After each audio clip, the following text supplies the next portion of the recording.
फारस के राजा का गुप्त संदेश और बीरबल की चतुराई। मुगलिया सल्तनत के सबसे प्रतापी राजा अकबर का दरबार अपनी भव्यता और विद्वानों की उपस्थिति के लिए पूरी दुनिया में प्रसिद्ध था। अकबर के नवरत्नों में बीरबल का स्थान सबसे ऊंचा था। बीरबल की ख्याति केवल भारत तक ही सीमित नहीं थी, बल्कि उनकी बुद्धिमानी के चर्चे अरब, मध्य एशिया और फारस, ईरान तक फैले हुए थे। फारस के राजा अक्सर अकबर को चुनौती भरे संदेश भेजते रहते थे, ताकि वे देख सकें कि क्या वाकई अकबर के पास इतने बुद्धिमान मंत्री हैं। एक ठंडी सुबह जब दिल्ली के लाल किले में अकबर का दरबार लगा हुआ था, तभी फारस के राजा का एक विशेष दूत एक बड़े संदूक और एक गुप्त पत्र के साथ पहुंचा। दूत ने झुककर सलाम किया और कहा, शहंशाहेंद, हमारे फारस के सुल्तान ने आपके लिए एक भेंट और एक गुप्त संदेश भेजा है। सुल्तान का कहना है कि यदि आपके दरबार में वाकई कोई बुद्धिमान व्यक्ति है तो वो इस चुनौती का उत्तर दे। अकबर ने पत्र पढ़ा।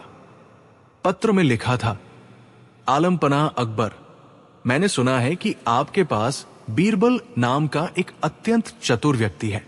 मैं एक लोहे के पिंजरे में एक खूंखार शेर भेज रहा हूं।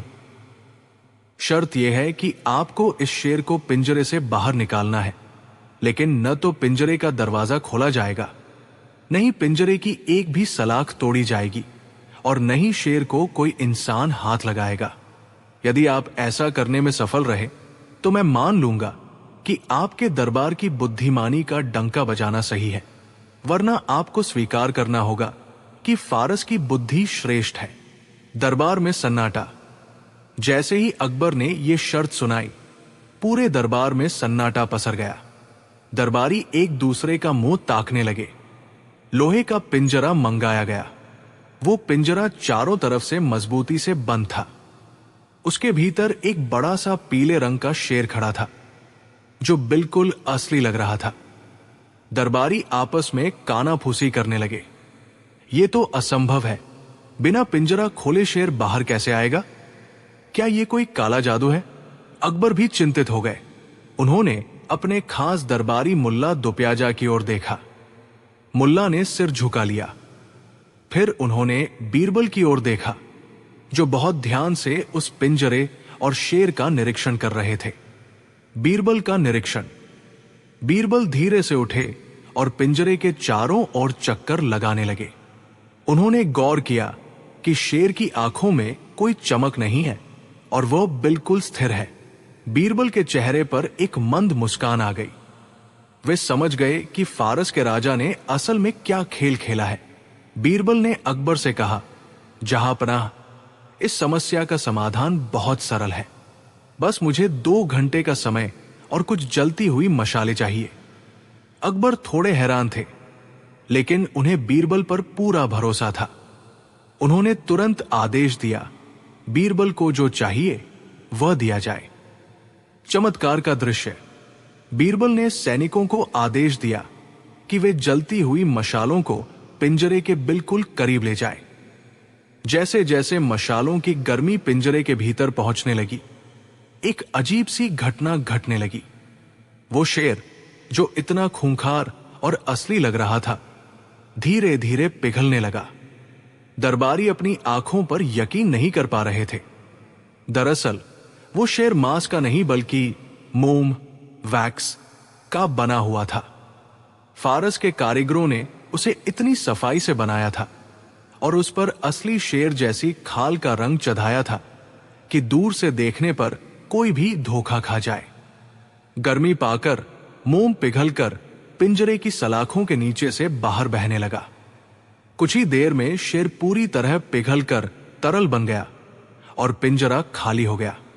बीरबल ने दूत की ओर मुड़कर कहा, लीजिए दूत महोदय, शेर पिंजरे से बाहर आ गया है। न पिंजरा खुला, न सलाखें टूटीं। शहंशाह अकबर ठहाका मारकर हंस पड़े और दूत शर्मिंदा हो गया। अकबर बहुत खुश हुए, लेकिन बीरबल यहीं नहीं रुके। उन्होंने अकबर से कहा, जहांपनाह, फारस के राजा ने हमें चुनौती दी है, तो हमारा भी हक बनता है कि हम उन्हें अपनी बुद्धिमानी का एक छोटा सा नमूना भेजें। अकबर ने सहमति दी। बीरबल ने एक मिट्टी का छोटा सा घड़ा लिया जिसका मुंह बहुत छोटा था। उन्होंने दूत को बुलाया और कहा, यह घड़ा फारस के राजा को दीजिएगा और उनसे कहिएगा कि इसमें बुद्धि का फल भरा हुआ है।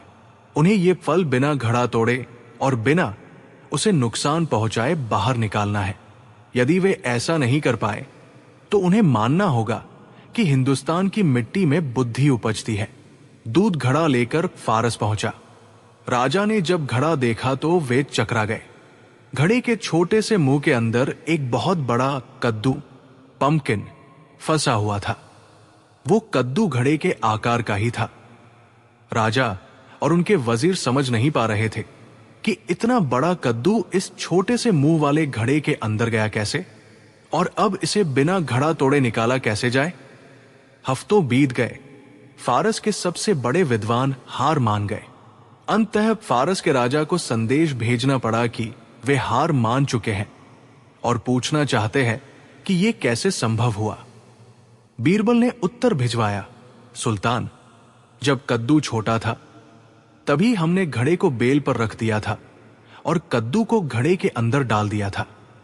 जैसे जैसे कद्दू बढ़ा उसने घड़े का आकार ले लिया।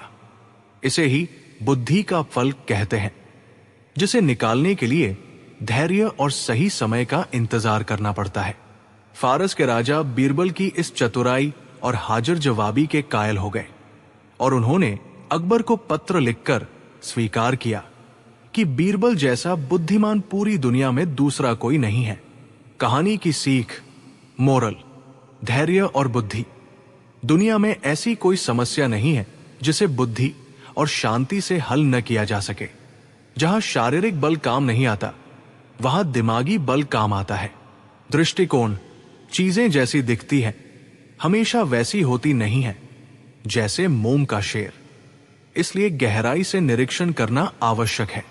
ईंट का जवाब पत्थर से, चुनौती का उत्तर केवल रक्षात्मक होकर नहीं बल्कि अपनी प्रतिभा दिखाकर आक्रामक रूप से भी देना चाहिए। यह कहानी हमें सिखाती है कि कठिन परिस्थितियों में घबराने के बजाय जब बीरबल ने ठुकराया शहंशाह का आदेश, न्याय की गद्दी और सम्राट का अहंकार, मुगल साम्राज्य अपने चरम पर था। आगरा का किला अपनी मजबूती और सुंदरता के लिए दुनिया भर में प्रसिद्ध था। शहंशाह अकबर का शासन न केवल तलवार के बल पर बल्कि बीरबल की बुद्धिमानी के बल पर भी सुचारू रूप से चल रहा था। दरबार में हर रोज नए नए मसले आते और बीरबल अपनी चुटकियों में उनका समाधान कर देते। लेकिन कहते हैं कि सत्ता और सफलता कभी कभी सबसे समझदार व्यक्ति के मन में भी अहंकार का बीज बो देती है। अकबर के साथ भी कुछ ऐसा ही हुआ। उन्हें लगने लगा कि उनका हर शब्द खुदा का कानून है और उनकी इच्छा के विरुद्ध पत्ता भी नहीं हिलना चाहिए। एक दिन दरबार में एक बहुत ही पेचीदा मामला आया। एक अमीर रईस ने अपने गरीब पड़ोसी पर चोरी का इल्जाम लगाया। रईस अकबर का करीबी था और अक्सर उन्हें कीमती तोहफे दिया करता था। सबूत बहुत कमजोर थे, लेकिन अकबर उस रईस को खुश करना चाहते थे। अकबर ने बिना गहराई से सोचे अपना फैसला सुना दिया। इस गरीब पड़ोसी को 100 कोड़े मारे जाए और इसकी जमीन रईस को सौंप दी जाए। पूरा दरबार सन्नाटे में डूब गया। सब जानते थे कि बेचारा पड़ोसी निर्दोष है, पर शहंशाह के खिलाफ बोलने की हिम्मत किसकी थी। तभी बीरबल अपनी जगह से उठे। उन्होंने शांत स्वर में कहा, जहां पनाह, गुस्ताखी माफ हो, लेकिन यह फैसला न्याय संगत नहीं है। सबूतों के बिना किसी का घर छीनना गुनाह है। अकबर को अपनी सभा में चुनौती मिलना बर्दाश्त नहीं हुआ। उनका चेहरा गुस्से से लाल हो गया। उन्होंने चिल्लाकर कहा, बीरबल, तुम हमारी सत्ता को चुनौती दे रहे हो? याद रखो, हम इस सल्तनत के मालिक हैं। हमारा आदेश ही कानून है। अकबर ने बीरबल को नीचा दिखाने के लिए एक बेहद अजीब और अपमानजनक आदेश दिया। उन्होंने कहा, बीरबल, अगर तुम इतने ही न्यायप्रिय बनते हो तो जाओ और कल सुबह तक हमारे जूतों की धूल झाड़ो और पूरे शहर में ये मुनादी घोषणा करो कि अकबर का हर गलत फैसला भी खुदा की मर्जी है। अगर तुमने ऐसा नहीं किया तो तुम्हें कल ही ये राज्य छोड़कर हमेशा के लिए जाना होगा। दरबारी हक्के बक्का रह गए।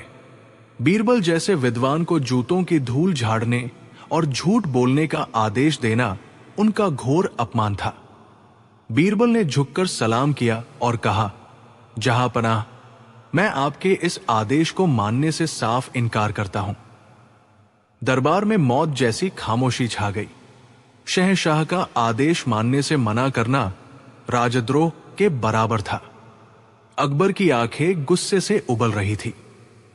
उन्होंने कड़क कर कहा, बीरबल, तुमने हमारी आज्ञा का उल्लंघन किया है। तुम अभी इसी वक्त इस महल और आगरा की सीमा से बाहर निकल जाओ। कल सूरज ढलने से पहले अगर तुम यहां दिखे तो तुम्हें फांसी पर लटका दिया जाएगा। बीरबल ने मुस्कुराते हुए अपना सिर झुकाया और बिना एक शब्द कहे दरबार से बाहर निकल गए। उनके चेहरे पर न डर था, न पछतावा। अगले 2 दिनों तक दरबार लगा, लेकिन रौनक गायब थी।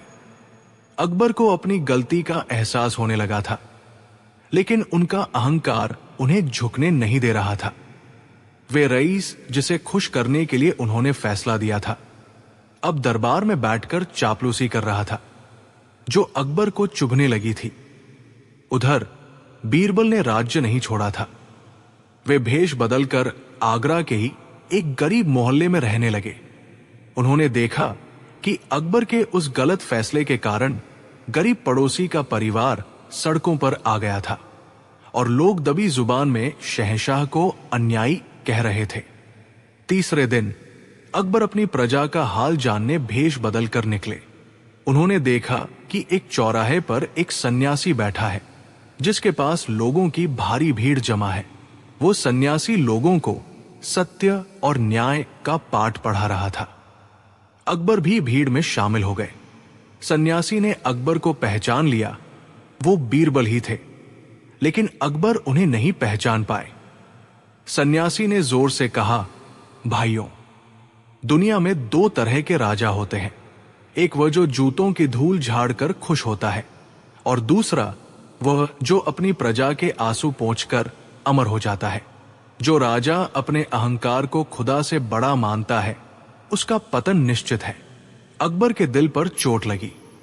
वे समझ गए कि ये सन्यासी कोई साधारण व्यक्ति नहीं है। उन्होंने एकांत में सन्यासी से मिलने की इच्छा जताई। जब एकांत में अकबर सन्यासी के पास पहुंचे तो सन्यासी ने अपना नकली दाढ़ी मूछ हटा दी।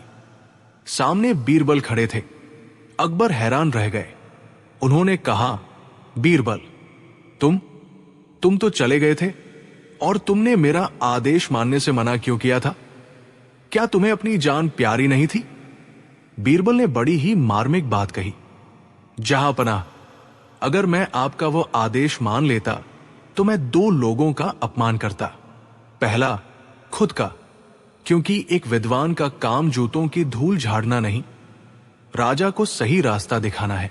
दूसरा, आपका, क्योंकि अगर मैं आपके गलत फैसले को खुदा की मर्जी बताता तो इतिहास आपको एक महान सम्राट नहीं, बल्कि एक कमजोर और अहंकारी राजा के रूप में याद करता। बीरबल ने आगे कहा, हुजूर, मैंने आदेश इसलिए नहीं टाला कि मुझे आपसे नफरत थी, बल्कि इसलिए टाला क्योंकि मुझे आपसे और आपके सम्मान से प्रेम था। एक सच्चा दोस्त वही है जो अपने दोस्त को गर्त में गिरने से रोक ले, चाहे उसके लिए उसे कड़वा ही क्यों न बोलना पड़े। अकबर की आंखों में आंसू आ गए। उनका अहंकार चूर चूर हो चुका था। उन्हें समझ आ गया कि बीरबल ने उनके जूतों की धूल झाड़ने से मना करके वास्तव में उनके चरित्र की धूल झाड़ दी थी और उसे चमका दिया था। अकबर ने बीरबल को गले लगा लिया और कहा, बीरबल, तुमने मुझे एक बार फिर बचा लिया। मैं अपनी सत्ता के नशे में इतना अंधा हो गया था कि मैं न्याय और अन्याय के बीच का फर्क भूल गया था।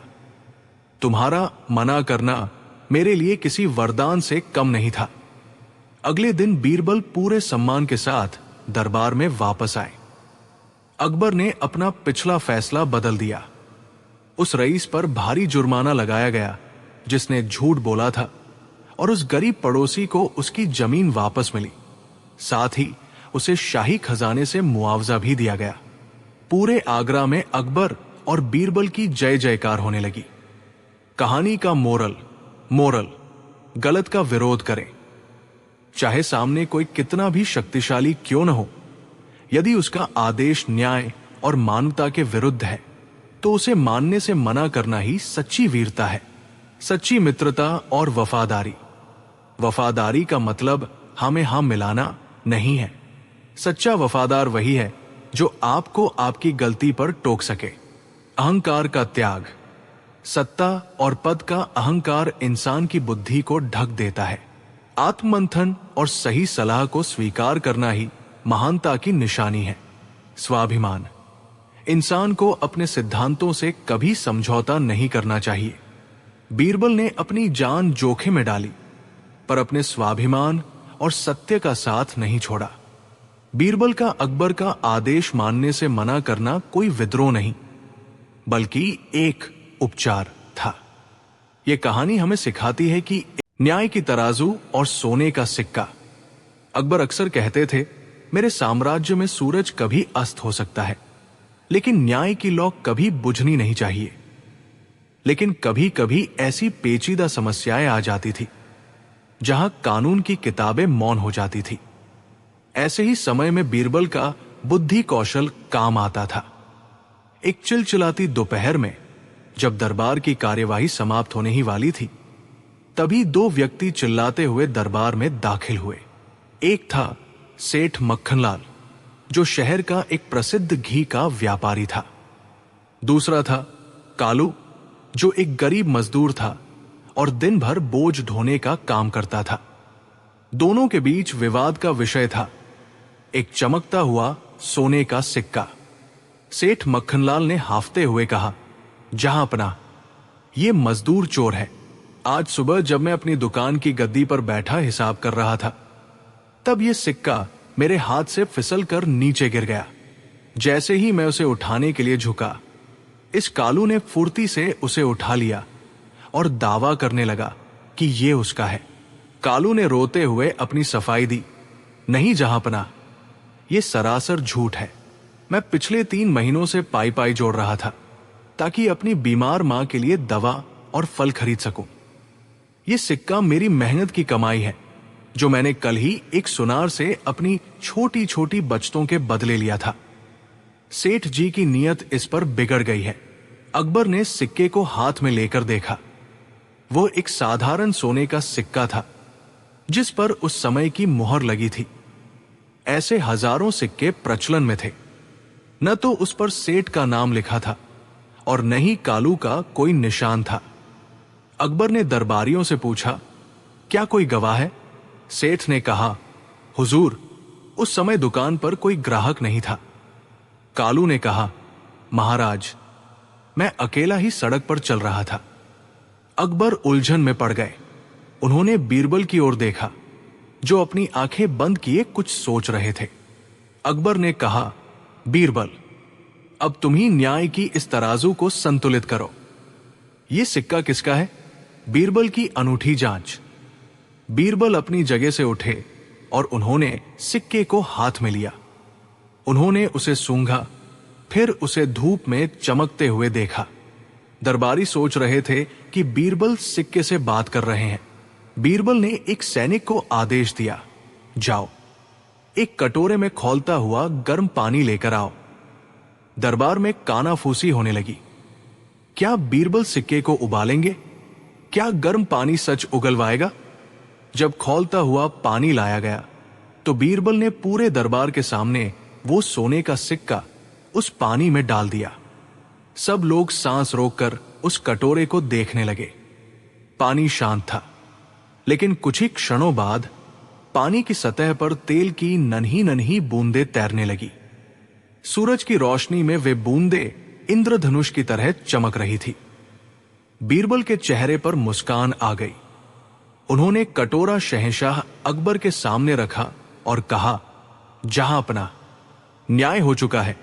ये सिक्का सेठ मक्खनलाल का ही है। कालू का चेहरा फक पड़ गया, जबकि सेठ मक्खनलाल खुशी से झूम उठा। लेकिन अकबर को समझ नहीं आया। उन्होंने पूछा, बीरबल, तुमने ये कैसे जाना? पानी पर तेल की बूंदों का सिक्के से क्या लेना देना? बीरबल का तर्क। बीरबल ने बड़े ही शांत स्वर में समझाया, जहां पना, जैसा कि आपने सुना, सेठ मक्खनलाल घी का व्यापारी है। वो दिन भर अपनी दुकान पर घी के डिब्बों और बर्तनों के बीच रहता है। उसके हाथ हमेशा घी और तेल से सने रहते हैं। जब उसने उस सिक्के को छुआ होगा या वो सिक्का उसकी गद्दी पर गिरा होगा, तो उस पर घी का कुछ अंश जरूर लग गया होगा। बीरबल ने आगे कहा, दूसरी ओर कालू एक मजदूर है। उसके हाथ धूल और पसीने से भरे होते हैं। यदि ये सिक्का कालू का होता और उसने इसे संभाल कर रखा होता, तो इस पर घी का कोई निशान नहीं होता। लेकिन जैसे ही मैंने इस सिक्के को गर्म पानी में डाला, उस पर जमा हुआ घी पिघलकर सतह पर आ गया। ये घी ही इस बात का प्रमाण है कि यह सिक्का सेठ की दुकान से आया है। कालू डर के मारे कांपने लगा और उसने स्वीकार किया कि गरीबी और मां की बीमारी के कारण उसने लालच में आकर झूठ बोला था। अकबर ने कालू को दंड देने का मन बनाया, लेकिन बीरबल ने उन्हें रोक दिया। बीरबल ने कहा, जहां पनाह, कालू ने अपराध किया है, लेकिन इसके पीछे की मजबूरी उसकी गरीबी है, और सेठ मक्खनलाल, जो इतना अमीर है, उसे एक सिक्के के लिए एक गरीब को जेल भिजवाने के बजाय दया दिखानी चाहिए थी। अकबर ने कालू को चेतावनी देकर छोड़ दिया और उसकी मां के इलाज के लिए शाही खजाने से मदद की घोषणा की। सेठ को उसका सिक्का मिल गया, लेकिन बीरबल की बुद्धिमानी ने पूरे शहर को ईमानदारी का पाठ पढ़ा दिया। कहानी की सीख, मोरल, अपराधी कितना भी चतुर हो, सबूत छोड़ ही देता है। भौतिक विज्ञान और सामान्य ज्ञान अक्सर उन रहस्यों को खोल देते हैं जिन्हें शब्द नहीं खोल पाते। सत्य की जीत। झूठ की नींव बहुत कमजोर होती है और वो तर्क की एक ही चोट से ढह जाती है। न्याय और करुणा। न्याय का अर्थ केवल दंड देना नहीं, बल्कि सत्य की स्थापना करना और मानवता का ध्यान रखना भी है। सूक्ष्म निरीक्षण। एक बुद्धिमान व्यक्ति वही है जो उन छोटी चीजों को देख सके जिन्हें बाकी लोग नजरअंदाज कर देते हैं। कहानी हमें सिखाती है कि हमारी परिस्थितियां और हमारा पेशा, वर्क, हमारे व्यक्तित्व और हमारी चीजों पर अपनी छाप छोड़ते हैं। बीरबल ने इसी छाप का उपयोग करके व्यापारी की चुनौती और बिना तेल का दीपक जलाने का रहस्य। मुगल सल्तनत की राजधानी आगरा का दरबार अपनी भव्यता और बीरबल की बुद्धिमानी के लिए पूरी दुनिया में मशहूर था। एक दिन फारस, पर्शिया से एक बहुत ही धनी और चतुर व्यापारी अकबर के दरबार में आया। उसका नाम मिर्जा कासिम था। वो अपने साथ कीमती हीरे जवाहरात और रेशमी कपड़ों का व्यापार करता था, लेकिन उसे अपनी बुद्धिमानी पर बहुत घमंड था। उसने दरबार में झुककर सलाम किया और कहा, शहंशाह हिंद, मैंने सुना है कि आपके दरबार में बीरबल जैसा कोई बुद्धिमान व्यक्ति पूरी दुनिया में नहीं है। मैं आज एक चुनौती लेकर आया हूं। अगर बीरबल मेरी इस पहेली को हल कर देते हैं तो मैं अपने सारे जवाहरात शाही खजाने में दान कर दूंगा। अन्यथा आपको यह मानना होगा कि फारस के व्यापारियों की बुद्धि भारतीयों से श्रेष्ठ है। अकबर को चुनौती पसंद थी। उन्होंने मुस्कुराकर कहा, मिर्जा, अपनी चुनौती पेश करो। व्यापारी ने अपने थैले से एक सुंदर नक्काशीदार सोने का दीपक निकाला। उसने उसे एक मेज पर रखा और बोला, हुजूर, ये दीपक अद्भुत है। चुनौती यह है कि इस दीपक को जलाना है, लेकिन शर्त यह है कि इसमें न तो तेल, ऑयल डाला जाएगा, न घी, न मोम और न ही कोई भी तरल पदार्थ। इसे बिना किसी ईंधन के जलाकर दिखाना होगा। क्या बीरबल इसे जला सकते हैं? पूरा दरबार सन्नाटे में डूब गया। दरबारी आपस में कानाफूसी करने लगे। बिना तेल के दीपक कैसे जल सकता है? यह तो नामुमकिन है। अकबर भी सोच में पड़ गए। उन्होंने बीरबल की ओर देखा। बीरबल के चेहरे पर हमेशा की तरह एक शांत मुस्कान थी। उन्होंने कहा, मिर्जा साहब, आपकी चुनौती दिलचस्प है, लेकिन इस कार्य के लिए मुझे 3 दिन की मोहलत चाहिए और इस दीपक को जलाने के लिए मुझे एक खास एकांत कक्ष, प्राइवेट रूम की आवश्यकता होगी। व्यापारी मान गया। 2 दिनों तक बीरबल दरबार नहीं आए। वे अपने घर पर कुछ प्रयोग कर रहे थे। उन्होंने अपने सेवकों को कुछ विशेष वस्तुएं लाने का आदेश दिया। एक बड़ा आतिशी शीशा, कॉन्वेक्स लेंस मैग्नीफाइंग ग्लास, कुछ सूखा हुआ कपूर, कैम्फोर और रेशम का एक बहुत ही बारीक धागा। बीरबल जानते थे कि आग पैदा करने के लिए केवल तेल ही जरूरी नहीं है, बल्कि ऊर्जा, एनर्जी की आवश्यकता होती है। उन्होंने उस सुनहरे दीपक की बनावट को गौर से देखा। वो दीपक अंदर से खोखला था और उसके ऊपरी हिस्से पर एक छोटा सा छेद था। तीसरे दिन दरबार खचाखच भरा हुआ था। मिर्जा कासिम बड़े आत्मविश्वास के साथ खड़ा था। अकबर ने कहा, बीरबल, समय पूरा हुआ। क्या तुम बिना तेल का दीपक जला सकते हो? बीरबल ने कहा, जी जहांपना, लेकिन इस चमत्कार को देखने के लिए हम सबको महल की ऊपरी छत पर चलना होगा, जहां सूरज की रोशनी सीधी पड़ती हो। सभी लोग महल की खुली छत पर पहुंच गए। दोपहर का समय था और सूरज अपने पूरे शबाब पर था। बीरबल ने वो सोने का दीपक मेज पर रखा। उन्होंने व्यापारी से पूछा, मिर्जा जी, देख लीजिए, क्या इस दीपक में कोई तेल या घी है? व्यापारी ने जांच की और कहा, नहीं, ये बिल्कुल सूखा है। बीरबल ने अपनी जेब से एक पारदर्शी गोल पत्थर, आतिशी शीशा निकाला। उन्होंने दीपक की बत्ती, विक, के ऊपर बहुत सावधानी से कुछ सूखा कपूर छिड़क दिया। कपूर सफेद होता है और वह दीपक की रुई में घुल मिल गया, जो दूर से दिखाई नहीं दे रहा था। बीरबल ने सूरज की किरणों को उस शीशे के जरिए केंद्रित, फोकस करना शुरू किया। जैसे ही सूरज की तेज रोशनी एक बिंदु बनकर दीपक की बत्ती पर पड़ी, कुछ ही सेकंड में कपूर ने आग पकड़ ली। देखते ही देखते बिना तेल और बिना घी के वह दीपक धुंधु करके जल उठा। दरबार तालियों की गड़गड़ाहट से गूंज उठा। अकबर अपनी आंखों पर यकीन नहीं कर पा रहे थे। व्यापारी मिर्जा कासिम हक्का बक्का रह गया। व्यापारी चिल्लाया, ये तो जादू है। आपने कोई पत्थर इस्तेमाल किया है, ये बुद्धि का खेल नहीं है। बीरबल ने शांति से जवाब दिया, मिर्जा साहब, आपने शर्त रखी थी कि दीपक बिना तेल और बिना घी के जलना चाहिए। मैंने केवल प्रकृति के ईंधन, सूरज की रोशनी का उपयोग किया है। क्या सूरज की रोशनी तेल है? क्या ये घी है? नहीं, ये तो ज्ञान की रोशनी है। अकबर ने पूछा, लेकिन बीरबल, ये जला कैसे? बीरबल ने विस्तार से समझाया, जहांपना, जिस तरह हमारी बुद्धि बिखरी हुई समस्याओं को एक बिंदु पर केंद्रित करके समाधान निकालती है, उसी तरह इस शीशे ने सूरज की बिखरी हुई गर्मी को एक जगह जमा कर दिया। और कपूर, जो बिना तरल हुए सीधे जल उठता है, उसने बत्ती को आग दे दी। बिना तेल का दीपक जलाने का असली रहस्य एकाग्रता है। व्यापारी मिर्जा कासिम का घमंड चूर चूर हो गया। उसने स्वीकार किया कि बीरबल की बुद्धि का कोई सानी नहीं है। उसने अपने वादे के मुताबिक अपने कीमती जवाहरात अकबर को सौंप दिए। अकबर बहुत खुश हुए। उन्होंने बीरबल को एक बेशकीमती हार पहनाया और कहा, बीरबल, तुमने आज केवल दीपक नहीं जलाया, बल्कि यह साबित कर दिया कि जहां विज्ञान और बुद्धि का मिलन होता है, वहां चमत्कार जन्म लेते हैं। कहानी का मोरल, संसाधनों की कमी बाधा नहीं है।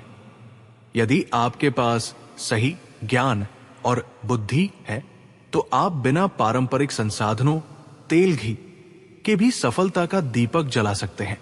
एकाग्रता की शक्ति, जिस प्रकार केंद्रित किरणें आग पैदा कर सकती है, उसी प्रकार केंद्रित मस्तिष्क कठिन से कठिन समस्या को हल कर सकता है।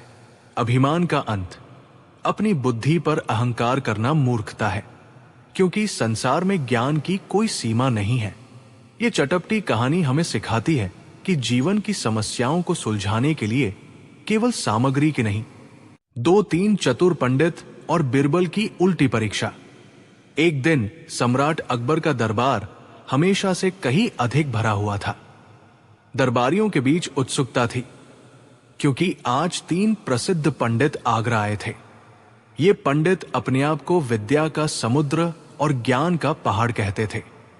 तीनों पंडित रेशमी वस्त्रों में, लंबी दाढ़ी, माथे पर मोटे तिलक और हाथों में मोटी मोटी किताबें लिए दरबार में पहुंचे। पहले पंडित ने गर्व से कहा, जहांपनाह, मैं वेदों का ज्ञाता हूं। दूसरे ने छाती फुलाकर कहा, मैं शास्त्रों का महारथी हूं। तीसरा मुस्कुराया, और मैं तर्क में अपराजय हूं। पूरा दरबार वाहवाह करने लगा। अकबर ने मुस्कुराकर पूछा, तो आप तीनों खुद को सबसे बुद्धिमान मानते हैं? तीनों ने एक साथ सिर हिला दिया। बीरबल चुपचाप सब देख रहे थे। उनके चेहरे पर हल्की सी मुस्कान थी, मानो आने वाले तूफान को पहले ही भांप रहे हों। पहले पंडित ने कहा, जहांपनाह, हम बीरबल की बुद्धि की परीक्षा लेना चाहते हैं। दरबार में सन्नाटा छा गया। अकबर ने बीरबल की ओर देखा। क्यों बीरबल, क्या कहते हो? बीरबल ने झुककर कहा, जहांपनाह, परीक्षा से डरने वाला मैं नहीं, लेकिन सवाल पूछने वालों की नीयत जरूर परखी जानी चाहिए। तीनों पंडित मुस्कुराए। दूसरे पंडित ने पूछा, बताइए, संसार में सबसे शुद्ध वस्तु क्या है? बीरबल बोले, मन। तीसरे पंडित ने तुरंत कहा, गलत, मन तो सबसे चंचल होता है। पहला पंडित बोला, अब बताइए, सबसे भारी चीज क्या है? बीरबल बोले, जिम्मेदारी। पंडित हंस पड़े। उत्तर दार्शनिक है, सही नहीं। तीसरा बोला, सबसे तेज क्या है? बीरबल, विचार। पंडितों ने कहा, यह उत्तर भी स्वीकार नहीं। दरबार में खुसुर पुसुर शुरू हो गई। पंडित हर जवाब को गलत ठहरा रहे थे। अकबर को चिंता हुई। बीरबल, ये लोग तुम्हें उलझाना चाहते हैं। बीरबल शांत थे। बीरबल ने मुस्कुराकर कहा, जहांपनाह, ये परीक्षा सीधी नहीं है। ये लोग जवाब नहीं, अहंकार ढूंढ रहे हैं। पंडितों को यह सुनकर गुस्सा आ गया। तीसरे पंडित ने कहा, तो अब अंतिम प्रश्न, बताइए, ऐसा क्या है जो न दिखता है, न बिकता है, फिर भी सबके पास होता है? बीरबल ने कुछ नहीं कहा। पूरा दरबार चौंक गया। बीरबल ने हाथ जोड़कर कहा, जहांपनाह, अनुमति हो तो अब मैं इन पंडितों की परीक्षा लूं। अकबर हंस पड़े। जरूर, अब देखना चाहता हूं असली खेल। बीरबल ने पहला सवाल पूछा, क्या विद्या का उद्देश्य केवल उत्तर देना है? पहला पंडित बोला, हां। बीरबल मुस्कुराए, गलत, विद्या का उद्देश्य सही प्रश्न समझना है। दरबार तालियों से गूंज उठा। बीरबल, क्या हर प्रश्न का उत्तर होना जरूरी है? दूसरा पंडित बोला, बिल्कुल। बीरबल, गलत, कुछ प्रश्न सोच जगाने के लिए होते हैं, जवाब पाने के लिए नहीं। पंडितों के चेहरे उतरने लगे। बीरबल ने तीसरे पंडित से पूछा, क्या अहंकार के साथ ज्ञान टिक सकता है? तीसरा पंडित चुप हो गया। बीरबल बोले, यही आपकी हार है। ज्ञान झुकता है, अहंकार नहीं। पूरा दरबार खड़ा होकर ताली बजाने लगा। अकबर ने गंभीर स्वर में कहा, तीनों पंडित विद्वान हैं, पर बुद्धिमान नहीं। विद्या अगर विनम्रता न सिखाए तो वो बोझ बन जाती है। तीनों पंडितों ने सिर झुका लिया। कहानी की सीख, मोरल, सच्चा ज्ञान वो नहीं जो उत्तर दे, सच्चा ज्ञान वह है जो अहंकार। अकबर और आदमी जिसने सच बोलने की शर्त रखी। आगरा का दरबार उस दिन असामान्य रूप से शांत था। न कोई शिकायत, न कोई मुकदमा, न कोई हंसी ठहाका। अकबर सिंहासन पर बैठे ऊब रहे थे। अकबर बोले, बीरबल, आज दरबार में कुछ मजा नहीं है। सब कुछ बहुत झूठा सा लग रहा है। बीरबल मुस्कुराए, जहां पनाह दरबार हो और झूठ न हो, ये वैसा ही है जैसे रसोई में नमक न हो। अकबर हंस पड़े, तो क्या सच नाम की कोई चीज बची नहीं? बीरबल बोले, सच है, पर बोलना सबसे मुश्किल काम बन गया है। उसी समय दरबारी ने आवाज लगाई, जहां पनाह, एक आदमी बाहर खड़ा है जो कहता है कि वो सिर्फ सच बोलता है। दरबार में खुसर पुसर शुरू हो गई। अकबर की आंखों में चमक आ गई। उसे तुरंत अंदर बुलाओ। दरबार में एक साधारण कपड़ों वाला आदमी आया। न कोई डर, न कोई झिझक। अकबर ने पूछा, तुम कौन हो? आदमी बोला, एक साधारण आदमी जिसने सच बोलने की शर्त रखी है। मंत्री हंस पड़े। एक मंत्री बोला, यहां तो सच बोलने पर सिर कट जाते हैं। आदमी शांत स्वर में बोला, तो कट जाएगा। दरबार सन्न। अकबर ने गंभीर होकर पूछा, कैसी शर्त? आदमी बोला, जहां पनाह, मैं हर सवाल का सिर्फ सच जवाब दूंगा, न कम न ज्यादा।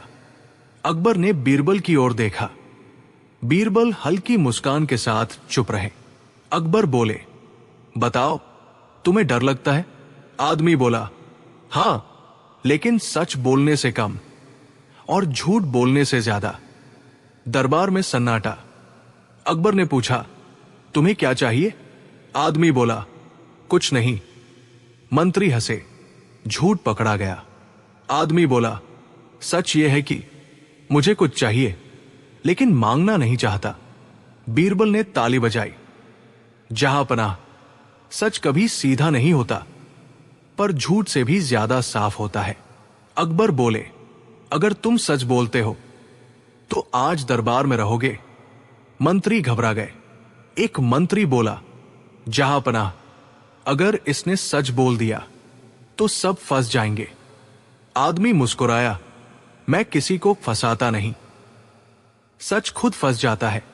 पहले मंत्री ने पूछा, क्या मैं ईमानदार हूं?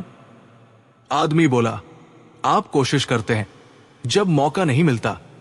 पूरा दरबार ठहाके मारकर हंस पड़ा। मंत्री लाल हो गया। दूसरे मंत्री ने पूछा, क्या मैं बुद्धिमान हूं? आदमी बोला, आप बुद्धिमान दिखते हैं क्योंकि चुप रहते हैं। अब मंत्री चुप हो गए। अकबर ने गंभीर स्वर में पूछा, बताओ, क्या मैं अच्छा राजा हूं? पूरा दरबार सांस रोके खड़ा था। आदमी कुछ देर चुप रहा, फिर बोला, आप अच्छे राजा हैं, लेकिन हर अच्छे राजा को यह डर रहता है कि कहीं कोई सच न बोल दे। दरबार में सन्नाटा। बीरबल की आंखें चमक उठीं। एक क्रोधित मंत्री चिल्लाया, ये आदमी दरबार का अपमान कर रहा है। अकबर ने हाथ उठाया, नहीं, ये दरबार को आईना दिखा रहा है। फिर अकबर ने पूछा, अगर मैं कहूं कि आज से सिर्फ सच बोला जाएगा तो क्या होगा? आदमी बोला, जहां पनाह, दरबार खाली हो जाएगा। सब चौंक गए। बीरबल आगे आए और बोले, जहां पनाह, मैं इस आदमी से एक सवाल पूछना चाहता हूं। अकबर ने अनुमति दी। बीरबल ने पूछा, क्या तुम हमेशा सच बोलते रहोगे? आदमी बोला, नहीं। दरबार चौंक गया। बीरबल मुस्कुराए, यही सबसे बड़ा सच है।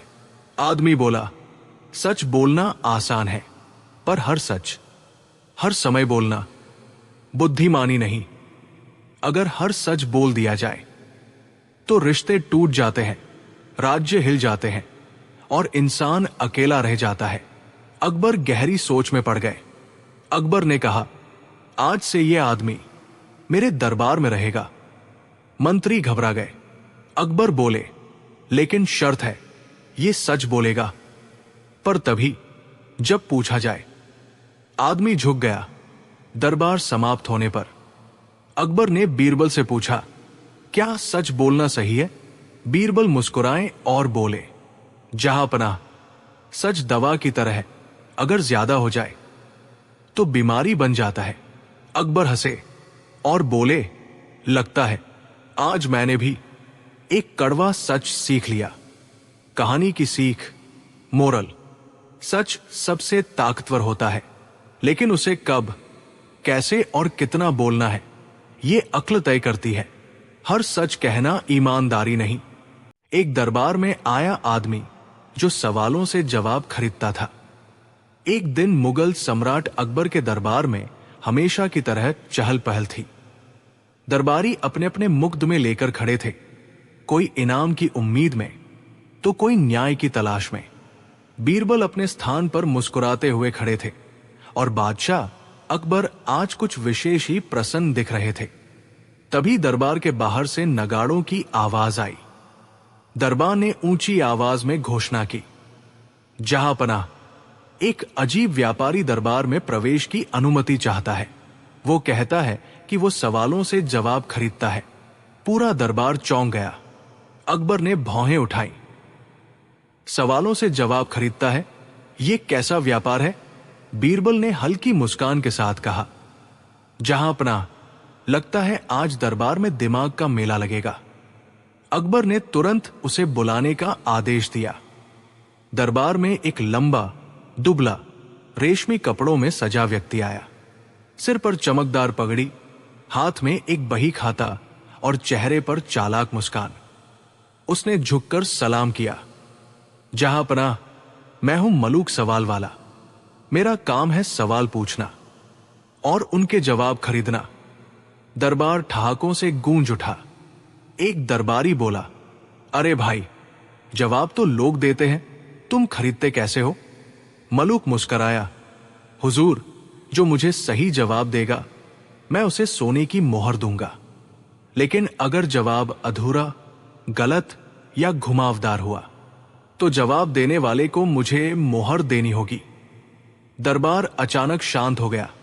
अकबर को बात रोचक लगी। अच्छा, तो आज दरबार में खेल होगा, लेकिन नियम साफ रहने चाहिए। मलूक बोला, बिल्कुल जहांपनाह, मैं वही जवाब खरीदूंगा जो सच, पूरा और निस्संदेह हो। अकबर ने बीरबल की ओर देखा।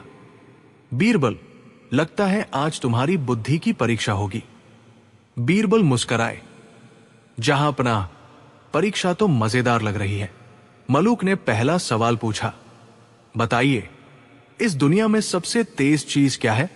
एक दरबारी बोला, हवा। मलूक ने सिर हिलाया, हवा से तेज खुशबू फैलती है।